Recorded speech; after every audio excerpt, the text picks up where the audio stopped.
아멘.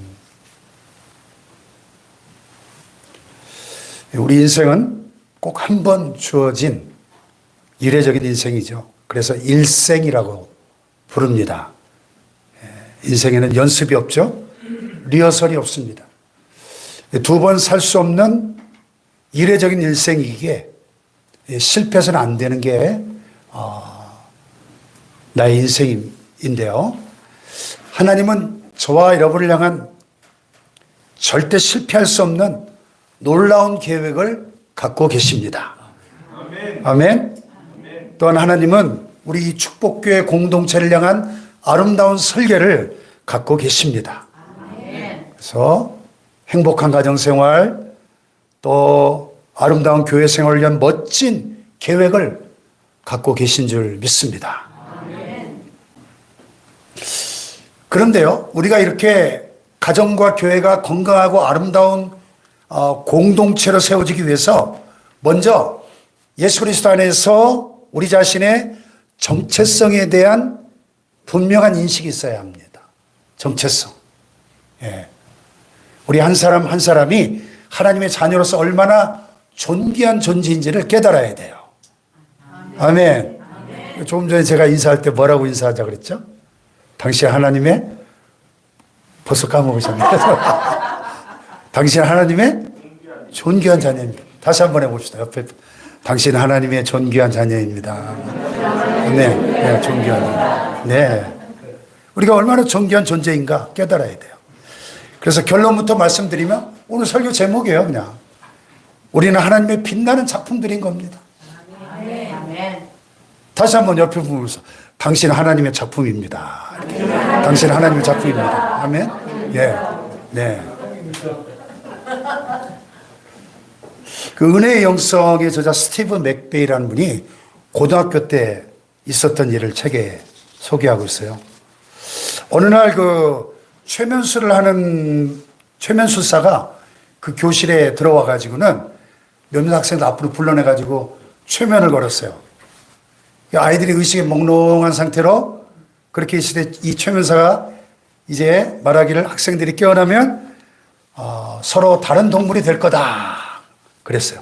그 잠시 후에 한 학생 앞에서 하나, 둘, 셋, 넷, 다섯을 센 다음에 손가락으로 딱 소리를 내니까 정말 아이들이 깨어나더니 한 아이가 마치 강아지가 되지 멍멍멍멍 짖기 시작했습니다.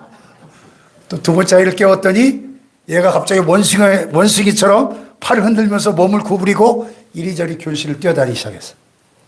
세 번째 아이는 닭이 돼가지고 마치 지금 막 알을 낳은 암탉처럼 꼬꼬대 하면서 이리저리 뛰어다니기 시작했어요. 또 한 아이를 깨우니까 돼지처럼 꿀꿀꿀꿀 거리면서 의자 밑을 기어다녔어요. 참 최면설이 신기해요. 네. 자, 잠시 후에 최면술사가 그들을 깨우고 곧바로 자기 모습으로 돌아왔습니다. 조금 전에 자신들이 어떤 행동을 했었는지를 말해 주었을 때 아이들이 몹시 당황했겠죠? 그런데 이제 이분이 나중에 신학을 하고 목사가 돼가지고 그때를 생각해 봤대요. 최면에 걸려서 멍멍 짖는다고 개는 아니잖아. 예. 그렇죠? 뭐 구태여 최면이 아니더라도 꼬꼬대거린다고 사람이 달게 되는 건 아니지 않는가. 이걸 영적으로 적용을 해봤다는 거죠. 죄인이 의로운 행동을 하는 것과 의인이 죄를 짓는 것 사이에 어떤 차이가 있을까? 하나님을 믿는 하나님의 백성이라고 하면서도 여전히 죄에 빠질 때가 있는가 하면 오히려 하나님을 알지 못하는 죄인들이 의로운 행동을 하고 있지는 않는가? 이런 문제를 어떻게 해결해야 될 것인가? 깊이 고민하고 연구하다가 그레이스 웍, 은혜 영성이라는 책을 이분이 쓰게 되었다는 거죠. 그래서 우리가 신앙생활 하면서 하나님은 누구신가? 이 문제 다음으로 중요한 과제가 있다면 나는 누군가? 자기 정체성의 문제죠. 나는 누군가? 많은 그리스도인들이 예수 믿고 구원받고 난 다음에도 이 영적인 열등감에 사로잡혀 살아가고 있습니다. 나는 죄사함을 받았는데 왜 여전히 죄를 짓는 거지? 하나님의 자녀가 되었는데 목사님이 맨날 당신은 존귀한 하나님의 자녀입니다 하는데 왜 여전히 옛날 모습이 남아있는 거지? 이만큼 교회를 다녔으면 뭔가 좀 확 달라져야 될 텐데 왜 초라한 그리스도의 모습으로 살아가야 되는 거지? 그런데 오늘 성경은 분명히 말씀하고 있죠. 고린도후서 5장 17절에 그런즉 시작 그런즉 누구든지 그리스도 안에 있으면 지나갔으니 보라 새 것이 되었도다. 아멘. 누구든지 그리스도 안에 있으면 뭐라고요? 새로운 피조물이래요. 새로운 피조물. 새로운 피조물이 뭐예요? The new creation. 영어에 보면 이 creation, create, 창조하다는 동사에서 온 말이에요. 이 창조라는 거는 유에서 유를 만들어내는 게 아니고 무에서 유를 만들어내는 게 창조죠. 그러니까 여러분은 그리스도인이 되기 이전에 그 옛사람이 아니라는 거죠. 완전히 새로운 피조물. 하나님께서 새로 창조하신 새 사람이 되었다는 것입니다. 아멘. 아멘. 그래서 오늘 본문 10절 말씀에 근거해서 당신은 하나님의 작품입니다. 걸작품입니다. 이런 제목으로 은혜를 나누려고 합니다. 자, 여기 10절에 우리는 그가 만드신 바라. 그런데 이 만드신 바를 원문에 보면 포이에마입니다. 이 포이에마에서 영어에 시를 뜻하는 포임이라는 단어가 나왔어요. 우리가 쓰는 문장들 가운데 가장 아름다운 문장이 시 아니에요? 시. 함축된 그 언어 속에 담긴 그 멋진 시들을 쫙 낭송하면 참 감동이 있잖아요. 예. 하나님의 작품들이 많이 있지만은 가장 아름다운 작품, 예술 작품, 최고의 걸작품이 뭐냐? 저와 여러분이라는 겁니다. 아멘. 할렐루야. 아멘. 과연 우리는 하나님의 걸작품이에요. 걸어다니는 작품입니다. 하나님 만드신 명품 아닙니까? 아멘. 그래서 공동번역과 새번역에 보면 이 구절을 우리는 그의 만드신 바라, 이 구절을 우리는 하나님의 작품입니다. 이렇게 번역을 했어요. 그리고 영어 성경에도 보면 For we are God's masterpiece. 하나님의 masterpiece란 말은 걸작품이라는 뜻이거든요. 우리는 하나님의 걸작품입니다. 이렇게 번역을 했어요. 그러니까 우리는 하나님이 그냥 실험 삼아 만들어 본 습작이 아니라 심혈을 기울여 만드신 걸작품이다. 할렐루야. 다시 한번 옆에 불 쳐봅시다. 알고 보니 작품이셨네요. 걸작품이십니다. 걸작품. 네, 몰라봬서 죄송합니다. 자, 걸작품이네요. 한번 생각해 보세요. 한 인간이 세상에 태어나 산다는 거, 그 자체가 얼마나 놀라운 신비고 기적인지 몰라요. 이 지구상에 80억이 넘는 그 수많은 사람 중에 나하고 똑같은 사람이 있어요, 없어요? 한 사람, 단 한 사람도 없어요. 아담 이래 이 땅에 살다간 600억이 넘는 그 수많은 사람 중에 또 앞으로 태어날 무수한 사람들 중에 나는 딱 하나밖에 없는 존재인 겁니다. 이게 기적이 아니고 뭐예요? 아멘. 아멘. 만약에 이 지구상에 나하고 똑같이 생긴 사람이 단 한 명이라도 있다면 우리 집사람이 얼마나 헷갈리겠어요. 진짜인지 가짜인지. 우리는 하나님께서 공장에서 무더기로 막 찍어낸 상품이 아니고 인류 역사상 딱 하나밖에 없는 유일한 작품인 줄로 믿습니다. 아멘.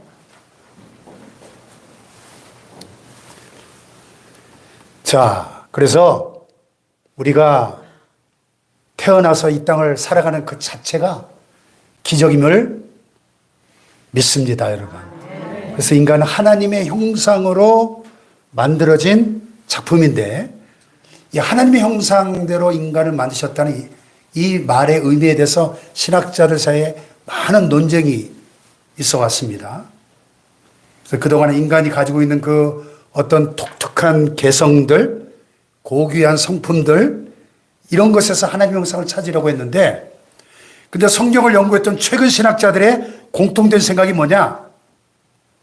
우리 눈에 보이지 않는 우리의 이 영은 물론 이 정신세계와 심지어는 우리의 몸, 육체까지도 하나님의 형상으로 만들어진 걸작품이라는 거예요. 아멘. 그래서 하나님의 형상이라는 말 속에는 우리의 영, 혼, 육, 전인적인 전인격이 하나님의 총체적 속성을 반영하고 있다. 이렇게 설명할 수가 있습니다. 쉽게 얘기해서 우리가 하나님 나라 갔을 때, 천국 갔을 때 하나님을 대면할 거 아니에요? 하나님을 만날 텐데, 그럼 하나님은 어떻게 생기셨을까요? 아무리 생각해 봐도 하나님이 뭐 토끼처럼 생기실 것 같진 않아요. 또 하나님이 노루처럼 생기셔서 고개를 끄덕끄덕 하시면서 얘들아 오너라 그럴 것 같지 않거든요. 예. 우리가 하나님의 형상, 하나님의 모양으로 만들어졌다고 하면 우리 얼굴 생김이나 우리의 모습까지도 하나님을 닮았을 것이라고 하는 것이 성경을 연구하는 성경학자들의 공통된 생각이다 하는 겁니다. 아멘. 예. 예. 그래서 우리의 몸은 하나님이 만드신 신비한 작품이다 하는 것입니다. 시편 139편 14절에서 시편 기자가 이렇게 노래했죠. 내가 주께 감사함은 나를 지으심이 신묘막측하심이라. 신묘막측이 뭐예요? 신묘막측. 신기하고 오묘하기가 측량할 수 없다. Fearfully and wonderfully made 영어성에 보면 아주 소름 끼칠 정도로 놀랍게 우리가 지음을 받았다는 겁니다. 아멘. 근데요, 요즘 의사들 중에 최고 인기 있는 과가 성형외과라 그러죠. 왜 그럴까요? 이 외모 지상주의 시대가 되어버렸기 때문에 비주얼을 너무나 중시하다 보니까 외모 만족도에 대한 설문조사를 해보니까 자기 외모에 비교적 만족하며 사십니까? 그랬더니 그런 대로 만족합니다. 대답한 사람이 19%밖에 안 돼요. 80% 이상의 사람들은 큰 불만을 가지고 있습니다. 이렇게 했다. 고칠 수 있으면 고쳐보고 싶습니까? 그랬더니 남자들의 94%, 여자들의 99%가 고치고 싶다. 99%가. 야, 그런지 성형외과 돈을 안 벌 수 있습니까? 예. 왜 그러냐? 오늘 본문 에베소서 2장 10절 말씀을 모르기 때문에 그런다고 저는 생각합니다. 내가 하나님의 걸작품인데 왜 걸작품에 손을 대요? 걸작품에 손대면 그걸 망치는 거지. 그렇잖아요. 예. 우리는 그가 만드신 바라. For we are God's masterpiece, masterpiece. 작품도 그냥 작품이 아니라 최고의 걸작품이에요. 믿으시기 바랍니다. 예. 그러니까 여러분 우리는 우리 자신을 그 보는 그 눈이 작품으로 보는 눈이 필요한 거예요. 눈이. 왜 가끔 왜 그 사춘기에 머리 노랗게 염색하고 막 보라색으로 염색하고 이런 애들 있죠. 그 왜 그럴까요? 이 눈이 잘못됐어요, 눈이. 걔 눈에 그게 멋있는 거야. 노란 머리, 보라색 머리가. 그냥 그대로의 하나님의 작품으로서의 나를 보는 눈이 필요한 거예요. 나를 만드신 분은 하나님이시다. 나는 하나님의 걸작품이다. 내 자신에 대해서 자존감을 가지고 살아야 되는 겁니다. 자존감. 오래전에 그 반 고흐의 작품과 피카소의 그 작품들 몇 점이 사라져가지고 세계 미술관들이 발칵 뒤집힌 때가 있었어요. 막 국제 경찰들이 인터폴이 출동하고 그랬는데 그 작품 하나의 값이 얼마나 되나? 작은 건 보통 수십억 원부터 800억 원짜리까지 있더라고요. 작품 하나가. 제가 예배 후에 그림을 그린다면 여러분들 중에 누가 사줄까요? 한 1억쯤 주고 사시겠어요? 네? 가만히 놔두면 깨끗한 종이 누가 사갈 사람이 있을지 모르지만 내가 뭔가 그려놓으면 아무도 안 사갈 거예요. 누가 만들었느냐에 따라 작품의 값이 결정되잖아요. 우리는 하나님이 만드셨어요. 하나님의 작품입니다. 그러니까 우리가 나 자신도 그렇고 다른 사람도 함부로 비판하거나 판단하거나 평가하는 걸 조심해야 돼요. 그 사람을 만드신 하나님을 판단하고 비판하는 것이 될 수 있거든요. 따라해 봅시다. 하나님이 나를 만드셨다. 그 NIV에 보면요, God's handiwork 이렇게 봐요.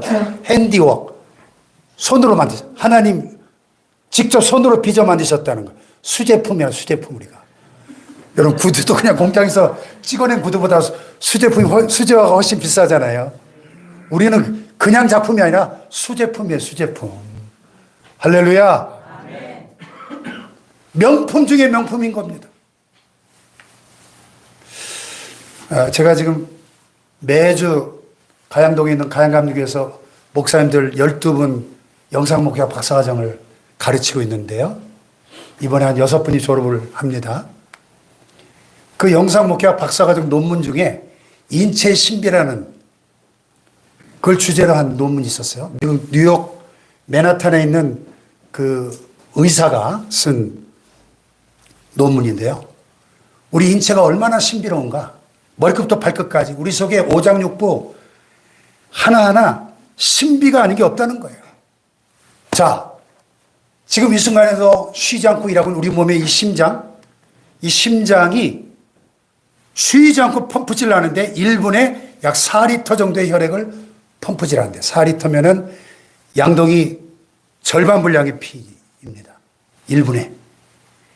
그러면 1시간에 약 양동이 30통 분량. 하루에 약 720통 분량의 피를 펌프질 하는 거예요, 이 심장이. 별로 안 놀라시네. 피를 720통을 펌프질해요, 심장이. 또 우리의 신경의 신호가 빠른 신호인 경우에 초속 120m, 똑딱 하는 사이에 120m를 슉 날아가면서 신경을 전달한다. 시속으로 따지니까 시속 432km로.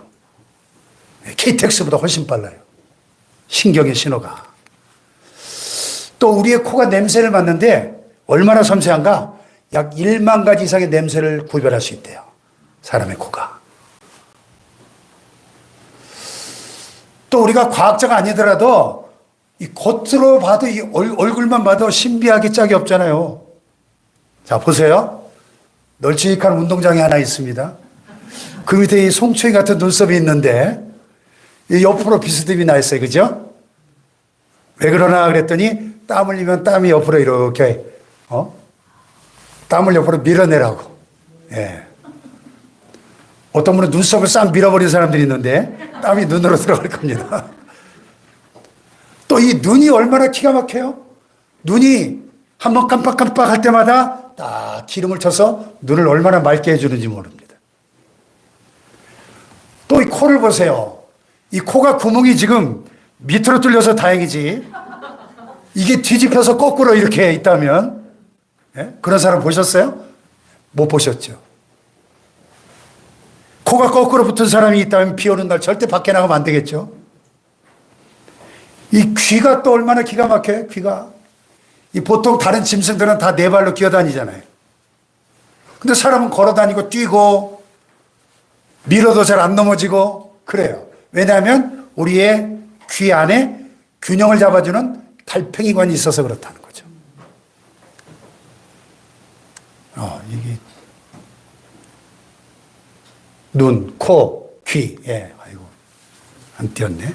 자, 그리고요, 우리 귀가 참 다양한 소리를 듣고 있는데 너무 파장이 큰 건 안 들립니다. 너무 파장이 작아도 안 들려요. 지금 이 순간에도 우리가 사는 이 지구가 스스로 자전하잖아요. 그죠? 또 태양주위를 공전하잖아요. 얼마나 엄청난 속도인지 혹시 아십니까? 이 지구가 자전하는 속도가 시속 1670km. 시속 1670km로 돌고 있어요. 그리고 공전하는 속도는요, 시속 107,900km. 초속 30km입니다. 1초에 30km를 확 날아가 완전 총알 같은 속도로 태양주를 돌고 있는 거예요. 근데 여러분 그 소리를 우리 귀로 들으면 어떻게 될까요? 다 고막 파열될 거예요. 어떻게 살겠어요? 그 소리를 듣고. 근데 안 들리잖아요. 너무 작은 소리도 안 들리고. 안 들리는 게 복이 좀 많아요. 제가 3층 아파트에 살고 있는데 저 지하실에서 개미가 밥 먹는 소리까지 다 들려오세요. 그게 복이겠습니까? 이 안 들리는 것도 복이에요. 모든 것이 신비 아닌 것이 없다 하는 겁니다. 자, 우리의 몸만 봐도 이렇게 신비로운 하나님의 걸작품인데 우리에게 영이 있고 혼이 있습니다. 자, 기억을 하죠, 말을 하죠, 판단하죠, 느끼죠, 사랑하죠, 행복을 느끼죠, 꿈을 꾸고 결단하고 행동하는 이 모든 것이 하나님의 작품 아닌 게 없다는 거예요. 이 우리의 영혼, 우리 몸속에 깃들어 있는 우리 영혼 속에 우리 영혼의 영적 기능들을 한번 생각해 보세요. 여러분, 우리가 무엇이기에 감히 하나님을 예배할 수 있을까요? 그 하나님과 아름다운 교제를 나눌 수 있을까요? 이렇게. 여러분, 돼지가 예배했다는 소리 들어보셨습니까? 예. 동물들은 아무도 예배하지 않습니다. 우리 인간만이 하나님의 형상대로 지음받았기 때문에. 하나님과의 교제. 그리고 이렇게 선포되는 말씀을 통해서 하나님을 인격적으로 만나고 찬양하는 가운데 하나님의 임재를 경험하고 기도 시간에 하나님을 만나게 됩니다. 이렇게 우리가 하나님을 사랑하고 하나님과 아름다운 교제를 누리며 살아가는 것. 이 모든 이 영적인 기능들. 이것은 우리가 하나님의 형상으로 창조된 존재로서 누리는 특별한 은혜인 줄 믿습니다. 이것이 나의 정체성이라는 것을 깨달아야 되고요. 우리가 은혜를 받고 나서 보니까 예수 그리스도 안에 새로운 피조물, 새로운 작품이라는 사실을 깨닫는 거죠. 우리 한 사람 한 사람이 얼마나 소중한 존재고 얼마나 이게 과장이 아닌 진짜 걸작품인가 생각해 보세요. 나 한 사람 때문에 예수님이 돌아가셨잖아요. 예수님. 나 때문에 예수님이 십자가를 지셨어요. 나 하나 살리려고 독생자 예수님을 투자하셨습니다. 예수님하고 나를 맞바꾼. 그러니 나는 얼마짜리예요? 예수님짜리예요. 얼마나 비싼 존재인지 모릅니다. 너는 내 피로 값주고 샀다. 내 피를 흘려야 될 만큼 너는 내게 소중한 존재다. 주님 우리에게 말씀하시는 거예요. 아멘.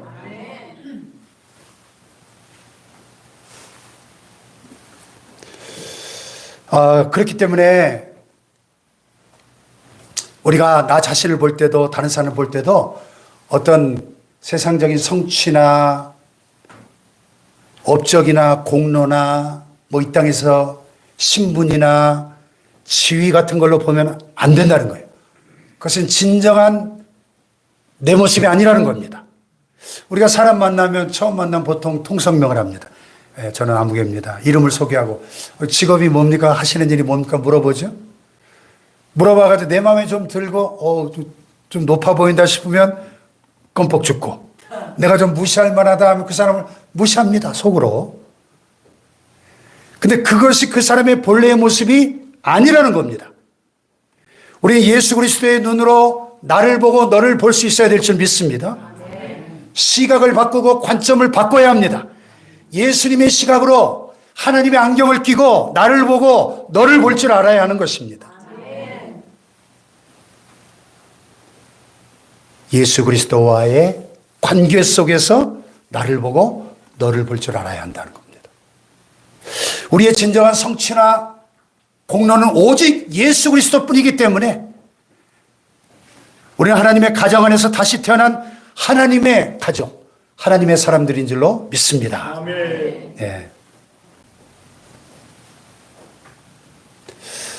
저에게 두 아들이 있는데 한 번 내 가정에 내 아들로 태어나면 그놈들이 제 아무리 엄마 아빠 속을 썩여도 내 아들이라는 그 신분이 부자관계가 깨어지지 않잖아요. 한번 내 아들로 태어난 아들은 영원히 내 아들이지 않습니까? 아멘? 네. 우리가 예수 믿고 일단 한번 하나님의 가족으로, 하나님의 자녀로 태어났다면, 또 예수 그리스도의 신부로 거듭났다면 우리는 영원히 하나님의 가족이 된 줄 믿습니다. 영원히. 우리의 행동에 의해서, 우리의 실수에 의해서, 우리의 연약함과 허물에 의해서 이 신분이, 이 관계가 깨어지지 않는다 하는 것입니다. 아멘입니까? 아멘. 그렇다면 우리가 분명히 새로운 피조물, 하나님의 새로운 골작품인데도 왜 그 작품답게 빛나는 삶을 살지 못하는 것일까? 아까 그 최면에 걸려서 마치 동물처럼 행동했던 아이들 생각해 보세요. 그 짧은 순간이나마 그들이 자기 정체성에 대한 거짓말을 믿었기 때문에 너는 개야, 너는 닭이야, 돼지야 하는 그 최면술사의 거짓말을 믿었기 때문에 동물처럼 행동했습니다. 그 최면에서 깨어난 다음에 자신의 참모습을 알았을 때 동물처럼 행동했던 자신을 부끄럽게 생각했죠. 이와 같이 오늘 많은 그리스도인들이 사탄의 거짓말에 속고 있다는 겁니다. 자신의 느낌과 감정에 속고 있습니다. 내가 죄를 지었을 때 나는 하나님의 자녀가 아니라는 생각에 빠져들 수 있어요. 아, 나는 추한 죄인이다. 이런 느낌 속에 빠져들 수 있습니다. 그 느낌이 들자마자 사탄이 그 느낌을 물어뜯기 시작하는 거예요. 구원받기 이전의 모습을 물어뜯기 시작하는 겁니다. 신분이나 관계가 아니라 하나님과 나 사이에 예수 그리스도를 통한 그 부자 관계가 지금 형성되어 있는데 신분이나 관계가 아니라 행위나 공로로 나를 판단하는 것입니다. 아마 최면술사가 아이들을 계속 속일 수만 있었다면 그 아이들은 일평생 멍멍 꼬꼬댁 하면서 지냈을지도 몰라요. 그래서 나는 누군가? 오늘 우리 자신의 정체성에 눈을 떠야 될 줄로 믿습니다. 내가 얼마나 소중한 존재인지, 나의 행위가 아니라 존재에 집중해야 된다. 존재. 사탄의 거짓된 최면으로부터 벗어나시기를 축복합니다. 여러분의 존재의 중심에는 예수 그리스도의 생명이 있는 새로운 피조물, 거룩한 존재가 되었다는 사실을 믿으시기 바랍니다. 뿐만 아니라 예수 그리스도는 성경에 보니까 저와 여러분을 신부로 초대하셨어요. 신부. 왜 신부라고 비유했을까요? 예수 그리스도의 유일한 사랑의 대상이기 때문에. 한 나라의 왕이 아닙니다. 이 천지 만물, 온 우주 만물을 창조하신 만왕의 왕, 온 우주 만물을 다스리시는 만왕의 왕이 되신 분이 저와 여러분을 신부로 유일한 사랑의 대상으로 초대해 주신 줄 믿습니다. 바로 그분이 내 죄를 대신하여 죽어주신 분이고 이제 곧 하늘의 천군 천사들을 거느리시고 이 땅의 심판의 주로 우리를 데리러 오실 분이십니다. 할렐루야. 그분이 우리를 신부로 인정해 주셨다는 거예요. 신부로 받아주셨습니다. 우리 모두는 예수 그리스도의 존귀한 신부가 된 줄로 믿습니다. 이제 우리가 정체성과 신부를 올바로 확인해야 될 것입니다. 최면에 걸려서 멍멍거리고 꿀꿀꿀 해야 될 그런 존재가 아니라는 거예요. 내 영광스러운 신분에 집중해야 된다는 겁니다. 내가 얼마나 어마어마한 존재인지, 내가 얼마나 굉장한 존재인지 이 신분을 늘 묵상하고 이 신분에서 벗어나지 마시기를 축복합니다. 그래서 이 하나님의 자녀라고 하는, 예수 그리스도의 신부라고 하는, 구원받은 천국 백성이라고 하는 이 자기 정체성을 가지고 그 신분 안에서 살아가는 것입니다. 행위가 아니고 공로도 아니고 또 업적도 아니고 그런 것으로 나를 보고 너를 보려고 하지 말라는 겁니다. 거듭나서 영적으로 새로 태어나고 예수 그리스도와의 신령한 그 관계 속에서 우리 자신을 보고 옆에 사람을 볼 수 있기를 축복합니다. 그래서 결론적으로 우리의 이렇게 변화된 신분, 그 작품의 이름을 성경은 몇 가지로 이렇게 표현합니다. 첫째로 성경은 우리를 성자라고 부릅니다. 야, 너는 성자다. 우리 홍성자 권사님 성자 말고 성자. 너는 성자다. 왜? 바울의 서신을 보면 에베소에 있는 성도들에게 편지하기를, 갈라디아에 있는 성자들에게 말하기를 그랬잖아요. 그 성도라는 말이 우리말로 성도라고 번역했지만은 영어의 the saints, 이 성자거든요. 성자. 신약성경 63회 사용되는 이 단어가. 실제로 우리를 성경은 saints, 성자라고 부르고 있는 거예요. 아, 내가 어떻게 성자야? 나는 너무 부족해. 난 아닌데. 여러분의 느낌이나 행동을 믿지 말고 성경이 여러분을 성자라고 부르고 있다니까요. 성경이. 아멘. 느낌이 아니라 성경을 믿으시길 바랍니다. 진리를 믿으시길 바라요. 하나님이 여러분을 성자라고 부른다면 누가 뭐라 하더라도 여러분 성자입니다. 아멘. 믿으시기 바랍니다. 예. 그래서 우리말의 성도 그러면 거룩한 무리라는 뜻이죠.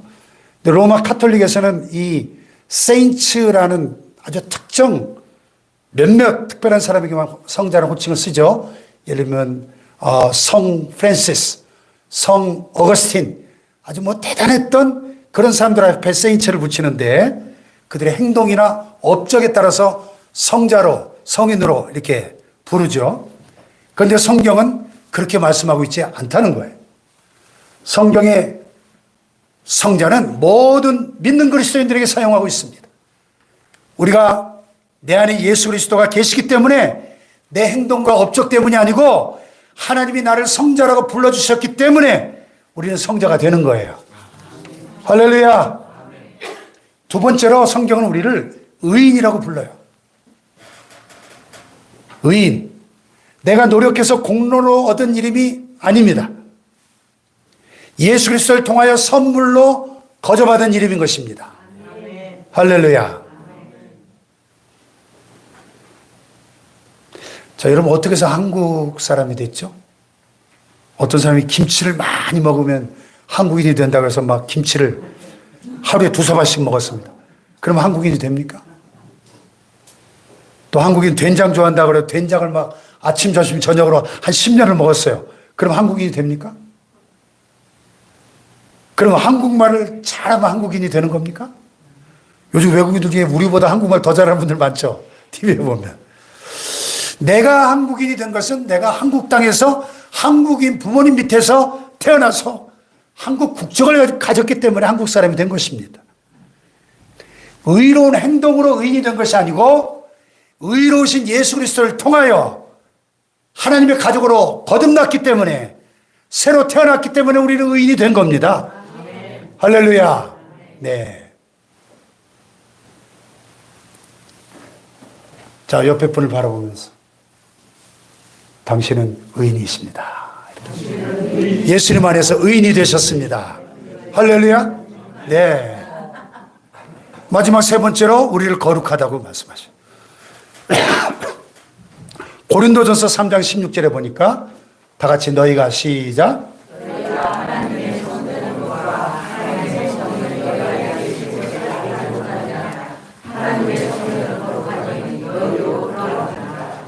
아멘. 너희가 뭐라고요? 하나님의 성전이래요. 또 하나님의 성령이 어디에? 너희 안에 계신대요. 아멘. 여러분, 뜨거운 물에다가 녹차팩을 담그면 이제 더 이상 맹물이 아니잖아요. 녹차가 되잖아요. 뜨거운 물 속에 녹차가 있네 이렇게 말하지 않고 그냥 녹차잖아요. 내 안에 의로우신 예수님이 계시면 성경은 우리가 그 예수님으로 인해서 의롭다고 인정해 주시는 거예요. 우리 의인이라고 부르시는 거예요. 거룩하신 예수님이 내 안에 계시기 때문에 이제는 예수님을 통하여 예수님 안에서 살아가는 오늘 저와 여러분이 거룩하고 의로운 사람들이 그런 존재가 되는 것이죠. 할렐루야. 그러니까 거룩하신 성령님이 너희 안에 계시니까 너희가 하나님의 성전인 것을 알지 못하느냐 이렇게 반문하고 있는 겁니다. 그래서 우리를 부를 때 성자라고 부른다 하는 거예요. 축복교회 성자들에게 성령님이 시간 말씀하신 거예요. 여러분 하나님의 소중한 성자들입니다. 할렐루야. 이제 성자니까 성자처럼 살아가는 거예요. 성자니까. 거룩하니까 거룩하게 살아가는 겁니다. 의인이 되었기 때문에 의롭게 살아가는 것 뿐입니다. 아멘. 그것이 본질이에요, 본질. 신분대로 살아가는 거예요. 멍멍멍거리고 꿀꿀꿀 대는 건 본래 우리가 아니고, 죄를 짓는 건 본래 우리의 모습이 아닙니다. 빨리 돌아와야 되겠죠? 본질대로 돌아와야 됩니다. 영광스러운 신분에 집중하셔야 됩니다. 할렐루야. 1930년대 미국의 경제 대공황이 있었는데요. 당시 텍사스주에 예인치라는 농부가 살고 있었습니다. 정부와 은행으로부터 어마어마한 돈을 빌려가지고 거대한 농장을 건설하고 있었는데, 이 경제 대공황이 오니까 은행 이자가 갑자기 너무 높아져가지고 도저히 빚을 갚을 수가 없는 거예요. 이자를 갚을 수 없으니 파산 위기에 직면해서 이제 부도가 나게 생긴 거예요. 근데 마침 석유 탐사대가 예인치 농장을 지나가다가 그 농장 밑에 어마어마한 석유가 매장되어 있다는 사실을 발견했어요.